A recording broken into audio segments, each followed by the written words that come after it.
मी आज संध्याकाळच्या नाश्त्यासाठी मस्त एकदम चटपटीत पदार्थ बनवते। त्यासाठी बघा इथे मी पाणीपुरीच्या पुऱ्या घेतल्या। पुऱ्या सगळ्यात पहिलं मी तोडून घेते, हाताने सोडून घ्यायच्या। मस्त तोंडाला पाणी सुटेल असा पदार्थ वाटतो, खायला छान असा। तुम्हाला जास्त प्रमाणात बनवायचं असेल तर तुम्ही जास्त पुऱ्या घ्या। मी इथे सर्व पुऱ्या अशा तोडून घेते, अगदी झटपट रेसिपी होणारी आणि तितकीच मस्त अशी। ते मी सर्व पुऱ्या अशा तोडून घेतले आणि चुरा करून घेतलाय। इथे आपले चणे आहेत आणि ते मी मीठ घालून उकडून घेतले। काळे चणे जे असतात आपले ते सर्व चणे मी घालून घेते। एक वाटीभर चणे आहेत, ते सर्व चणे घातले। उकडलेला बटाटा घेतलाय, हातानेच असं कुस्करून घालायचं, किसून वगैरे नाही, असाच घ्यायचा हाताने। इथे 2 बटाटे घेतलेत, दोन्ही बटाटे मी असे हातानेच कुस्करून घालते। मस्त एकदम चटपटीत असा पदार्थ होतो। ते बटाटा घालून घेतला, एक कांदा चिरून घेतलाय, एक चिरलाय कांदा तो घालून घेतलाय, एक छोटा टोमॅटो तो पण घालून घेते, थोडीशी कोथिंबीर घातली।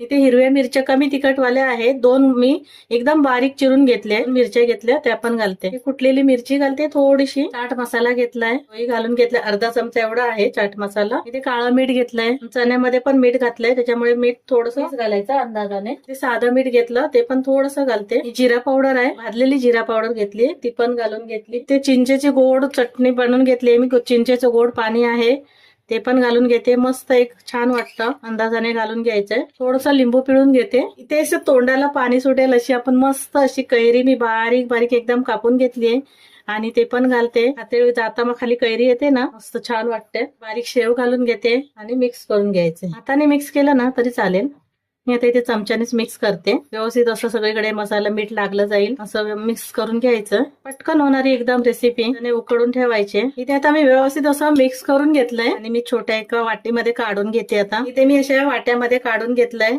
आणि वरून ही पुरी घालते मी तोडून, शेवपुरीच्या पुऱ्या असेल तर घाला, नसेल तर नाही घातलं तरी चालेल। बारीक बारीक असे तोडून घालायचं, वरून थोडी शेव घालते, अजून खूप सारी शेव घालायची, खायला मस्त वाटतं। थोडीशी कोथिंबीर घालते, थोडीशी कैरी घालते। मस्त आपला हा संध्याकाळच्या नाश्त्यासाठी चटपटीत चाट तयार झालाय। रेसिपी आपली एकदम झटपट होते आणि खायला तितकीच मस्त अशी आहे, चटपटीत। पुन्हा भेटू आपण अशाच एका नवीन रेसिपी सोबत। थँक्यू, धन्यवाद।